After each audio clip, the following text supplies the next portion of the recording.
Welcome to part 3 of the Injury Evaluation Process online lecture series. In this online lecture, we will be discussing joint muscle function, range of motion assessment, special and stress testing, and then last but definitely not least, how do we perform a neurological assessment in a patient that we suspect has some type of neurological deficit. We're first going to just talk about basic joint and muscle function and how we assess it, and then we'll actually go through each of these on their own separate slides. But in terms of how we would start with joint and muscle function assessment, really always remember that we're going to do everything bilaterally, and remember we're going to start with the uninjured side because the uninjured side tells us the baseline, right?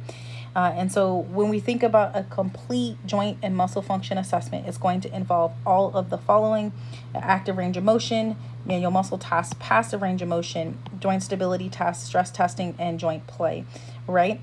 And then if we're really thinking about this in terms of order, because it's not listed that way, our first assessment is always going to be active range of motion. Our second would be passive.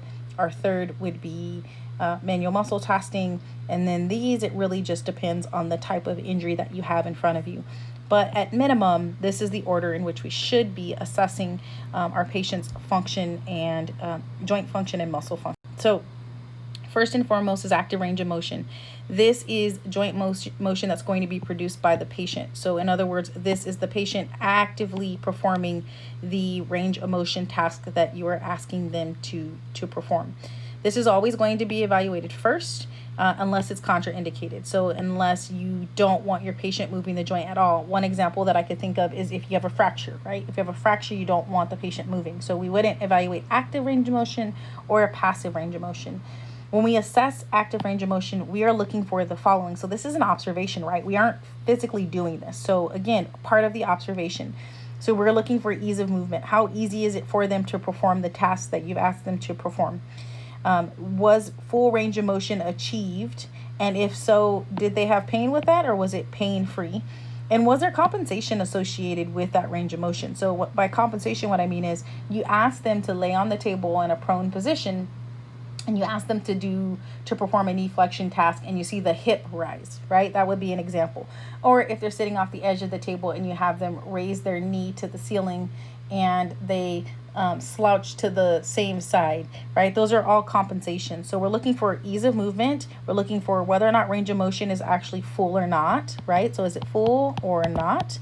And then if it was full or not, was there pain also associated with that? And then compensation.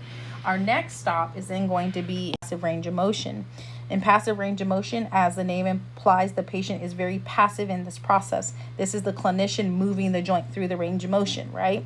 This is going to help us identify any available movement and pain patterns. What you will find sometimes in the passive range of motion is that something that the patient couldn't do actively, they will now allow you to do passively. So you'll see, okay, maybe they didn't have full range of motion with their active task, but they might have full range of motion if you passively force the range of motion. What we want to do during passive range of motion is apply an overpressure to determine infill, right? Or to determine full range of motion. So here's what we know about active versus passive range of motion. If, for example, passive range of motion is greater than active range of motion, then you suspect some type of muscular weakness or some type of tissue lesion. So it could be like a tissue muscle spasm, right? For example, if passive range of motion is equal to active range of motion, and they both are deficient, so they both are lacking, you suspect some type of capsular issue. So in other words, some type of joint issue, some type of joint adhesion. Does that make sense, guys? So if passive range of motion is greater than active range of motion, then you certainly probably have some type of muscular weakness, right? Because the patient can't actively do that themselves. So these, again, are clinical ways that you will know whether or not your patient is performing well or doing well, and what might actually be involved in the injury that is sitting in front of you guys, okay? Next, we have manual muscle testing.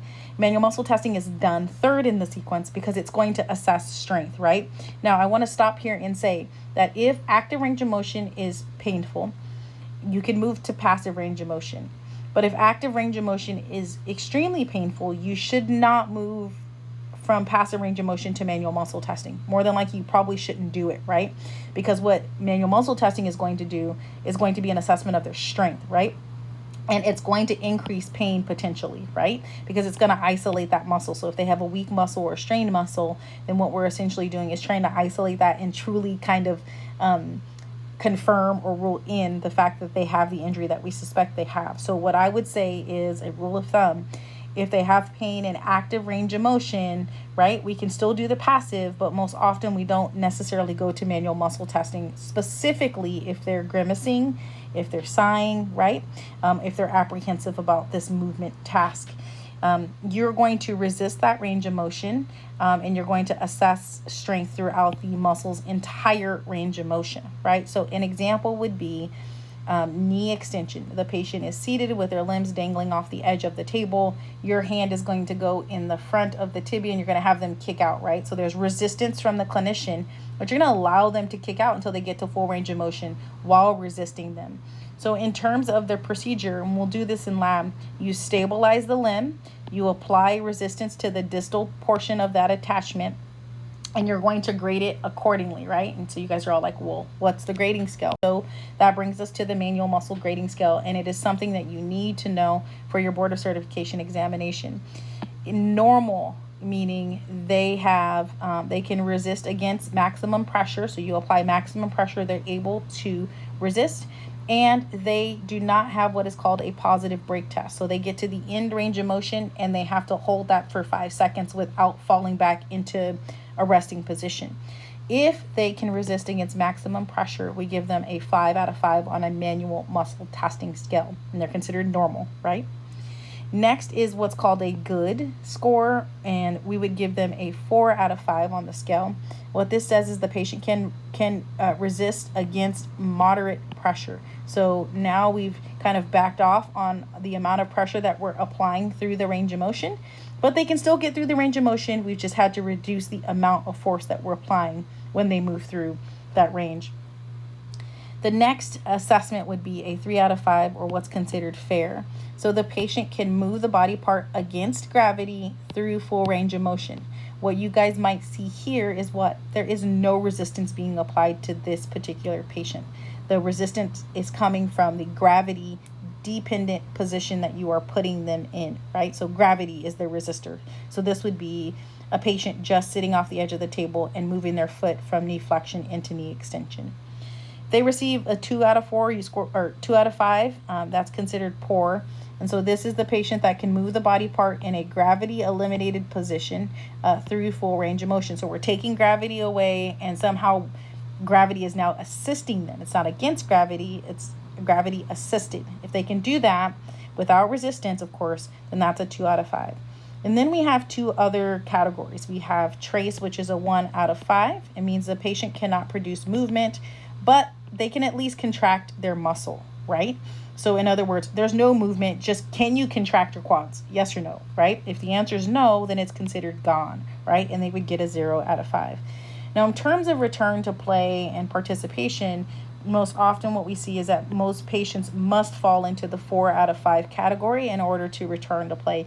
This moderate resistance is probably about 90% of their strength in general. Okay. So next we have joint stability test. This is a procedure where you apply specific stress to non-contractile tissue, right?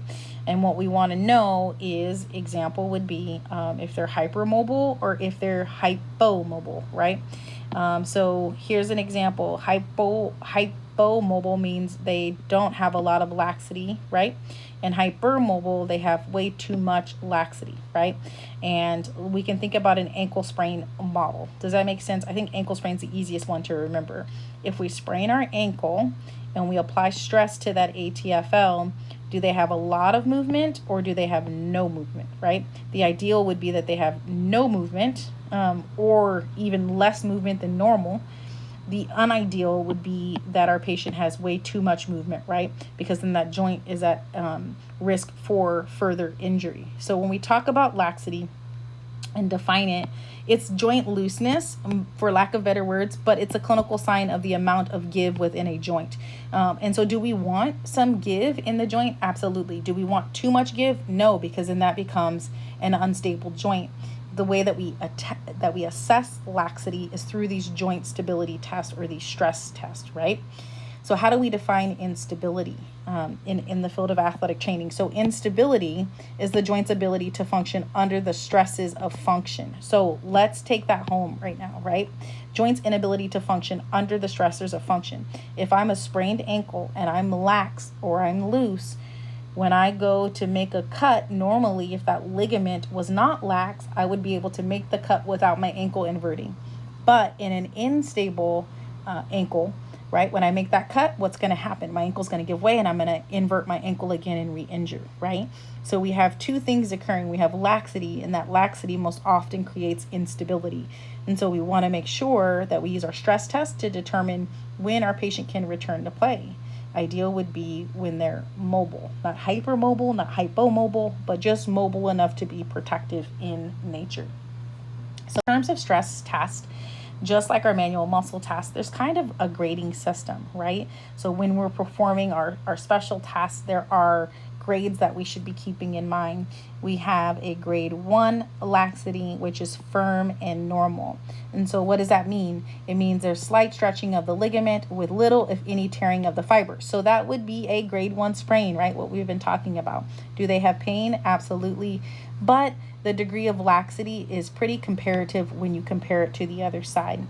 It's when we get into our grade 2s and our grade 3s that we kind of pause or hesitate to return a student athlete to play. So a grade 2, it means they have a soft infill, right? And so in other words, when I pull that joint out, it's there, but it's pretty bouncy. And what we see with this is that there's partial tearing of the fibers, right? There's increased play of the joint surfaces or movement across one bone and another. And so we see that the joint line opens up significantly when we compare it to the other side. So they are hypermobile, right? When we compare it to the other side. And then a grade 3 is an empty infill. So there isn't any infill. Why? Because there's a complete tearing of the ligaments in a grade 3. So what that means is that joint play, that motion becomes excessive, so excessive, right, that it creates an instability. So we got that grade 1, which is a firm infill and is relatively normal. When we compare the laxity to the other side, they are pretty similar. We have a grade 2, which is a soft infill, so we get some movement of the two bones across one another. The joint line may open up, but we're still intact. They're hypermobile, but we still have some stability. We have a grade 3, and we have complete instability and a massive amount of laxity. So we should be using this when we are assessing our patients. This patient has a grade 1 ankle sprain because they had grade 2 laxity during an anterior drawer special test. So we have to talk about joint play because I've mentioned it a few times in the previous laxity slide. Joint play is defined as this motion that occurs between two bones, right? A joint is made up of two bones that come together, right? And joint play means how much movement is allowed to occur across that particular joint, right? Across those two particular bones. We have these things called arthrokinematic motions. And arthrokinematic motions are small, minute movements between bones. So we don't see them actually happening. It's movement between bones. So visually, we can't see it, right? And so that's a rolling or a spinning or a gliding of a bone, right? A bone may roll, like the femur may roll over the tibia as it moves into knee extension, right? And so this arthrokinematic motion is a very small, subtle movement that occurs between two bones that form a joint. And that movement can be a rolling, a spinning, or a gliding, right? And so to assess joint play, we essentially have to do a few things. We have to have the patient in a relaxed, what is called loose packed position. So the joint is somewhat open so that we've taken the bones away from each other, which will allow for more joint play. We're going to glide or distract that joint. And then we want to assess the degree of movement, right? Which goes back to joints being or stress being applied across the joints. And then we want to compare it bilaterally, right? And so that goes back to stress testing. This is another kind of form of stress testing, or how we would essentially position the patient to stress test.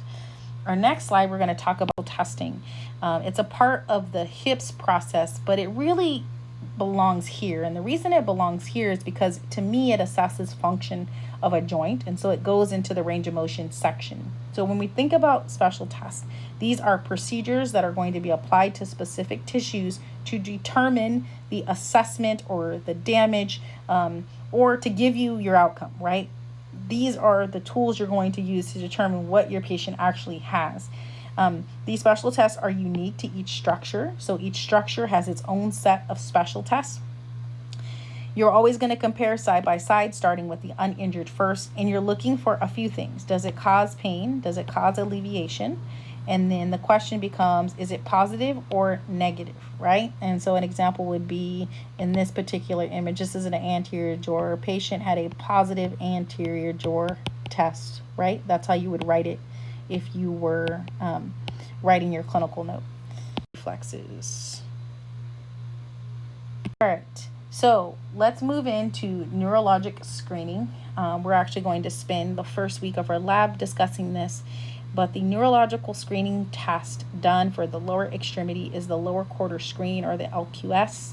The lower quarter screen is used to evaluate sensation, motor function, deep tendon reflexes, and it's really been used in the clinical setting to kind of help identify those student athletes who have some type of nerve root impingement, peripheral nerve damage. What's been key has been like central nervous system trauma. So example would be those patients that report to you with a mild traumatic brain injury, and as a result have some deficits in their lower limb. And then certainly it can be used to rule out different types of lesions, cancerous lesions that occur as a result of disease. So when should we actually do a lower quarter screen?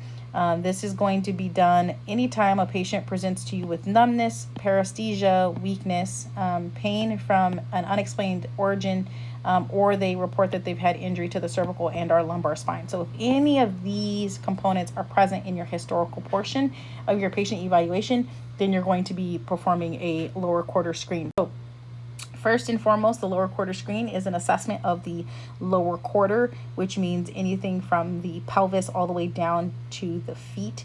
And so when we look at a lower quarter screen, as I mentioned before, you're going to do sensory testing, motor testing, and reflex testing. That sensory testing is known as dermatome testing. The motor testing is known as myotomal testing. And then reflex testing is just that, it's reflex testing. When we assess and do or perform a lower quarter screen, most often it's going to be done at the nerve root level. And so within the actual lower limb, we have nerve roots L1, L2, L3, L4, L5, but then we also have nerve roots S1 and S2, which are sacral in nature. Your L1 nerve root, as you can see on this image, is going to begin in the pelvic crease or pelvic fold anteriorly. And so with a sensory test, you're just going to take your fingers and kind of swipe in that area. In terms of its motor testing, we're going to assess hip flexion. So you can see there's resistance on the knee, and that patient is lifting their knee up towards the ceiling while the tester is resisting a downwardly, if that makes sense. And there's no reflex test for the L1 nerve root. When we progress down into the L2 nerve root, you can see that it progresses downwardly into the upper portion of the thigh. So you're going to take your fingers and literally just swipe and see if that patient can feel. It also has a hip flexion motor test or manual muscle test. And this is the first time we're seeing a reflex, which is the patellar reflex. Next up is the L3 nerve root. As you can see, the L3 nerve root is going to span the central portion of the anterior thigh. Therefore, it's covering the quadriceps. And so its dermatomal testing is sensory anterior thigh. Its motor testing is going to be resisted knee extension. And its reflex is also going to be the patella. So you can see the L2 and L3 nerve roots share the patellar reflex. Next is your L4 nerve root. Your L4 nerve root, as you can tell, anteriorly has a sensation testing of distal thigh all the way into the medial aspect of the tibia into the first ray. And so you can tell that its motor testing is going to be dorsiflexion, and its reflex is going to be shared with L3 and L2, which is a patellar reflex. Your L5 nerve root, as you can see here, starts on the most distal lateral portion of the quadriceps and then will span the anterior portion of the tibia into the first ray. And so its myotomal assessment is going to be great toe extension. And this is the first time that we're actually seeing the Achilles tendon reflex. And then we have S1 and S2. So this is sacral nerve root number one. You can tell from this image it has two nerve roots. So the first is the most lateral component, right? So the peroneal region in the fifth phalange. And then the posterior aspect, it's the hamstring muscles, in particular the lateral hamstrings. And so its myotomal testing or motor testing is going to be foot eversion. And it's also going to share the L5 nerve root reflex, which is the Achilles tendon.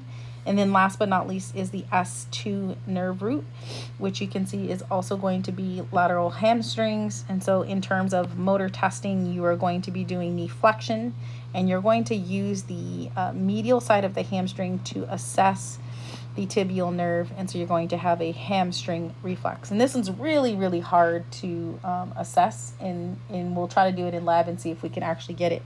So in terms of lower quarter screens, you have the sensory testing, and I really love this image here. It allows you to kind of see the different nerve roots, right? You've got L1, you have L2, you have L3, right? You have L4, L5, and then you have S1. And so we've got hip flexion, right? We've got hip flexion for L1 and L2. You've got quadriceps, so that's going to be knee extension for L3. L4, you're going to be doing dorsiflexion. L5 is going to be toe extension. Yeah. And S1, S2, you have S1, you have eversion, and then S2, you're going to do that knee flexion moment. But in terms of sensory testing or feeling, it's going to be supplied by a dermatome, which is an area of the skin innervated by the spinal nerve root, right? The spinal nerve root are all of these guys here. So in this case, it's L1 through S5. This should be bilaterally performed. And the big deal with performing this lower quarter screen is you really want your patient to be seated or laying, depending on, but with their eyes closed. And the reason for that is because this is a sensory test. And so they're going to expect you to touch, but when they close their eyes, you can kind of trick them. Like you could say, do you feel this here? And you're not really doing anything, to kind of throw them off a little bit. Again, we'll do this in lab. We also want to do discrimination test, which essentially is like light touch discrimination. Can they feel it when I touch them lightly? We're going to poke them with a little bit of a needle or a pin to see if they feel like that sharp and dull discrimination. And then we do this thing called a 2-point discrimination, where we put 2 points down on the patient to see if they feel both. This will help us determine whether or not they have a neurological cancerous lesion. And so this becomes part of the sensory testing. Sensory testing is dermatomal, and it's all about touch. The next is motor testing, which is the myotomal component. And so if muscle weakness is noted during the neurological screening, then we have to determine what nerve root is being impacted by that, right? If it's hip flexion, then the question is it L1, is it L2, L3, actually L1, L2, and that helps us determine, okay, is there a disc injury at L1, L2? So knowing the nerve root and knowing the movement weakness will help us determine what pathology it is. So again, it kind of just goes back to knowing your stuff, right? If one muscle is weak, then you suspect muscle pathology, right? Or peripheral nerve pathology. But here's the thing, I'm going to highlight it in red. If both muscles are weak, right? So if both muscles are weak, then you suspect nerve root for sure, right? And so then we have to dive deeper. We have to refer out to ensure that we aren't missing anything with our own eye. And then finally, we have to do the deep tendon reflexes, right? L1 doesn't have a deep tendon reflex. We have the patellar reflex, and then we have the Achilles tendon reflex and the hamstring reflexes throughout the lower quarter screen. And these become important in terms of grading, right? So if we tap the patient's reflex area and they have no response elicited, then that's a grade 0. If they have a reflex, but you have to tap it relatively hard, then that's considered hyporeflexia, so they get a +1. If they have a normal response, so example would be if I hit the patellar tendon and the knee kicks out into extension, that's considered normal. And then we have these hyperreflexive or hyperactive responses, which are relatively rare in athletics, but then they just kick out way too much, right? Or they can't control the movement. So what we're looking for is a normative response, which means we have to compare everything we do bilaterally, right? Compare it to the patient's uninjured limb or uninjured side. That is the end of this part 3 online lecture series. I hope you have learned a lot about injury evaluation. All of these components in all 3 lecture series are what are going to be the foundation for you as an up and coming healthcare professional.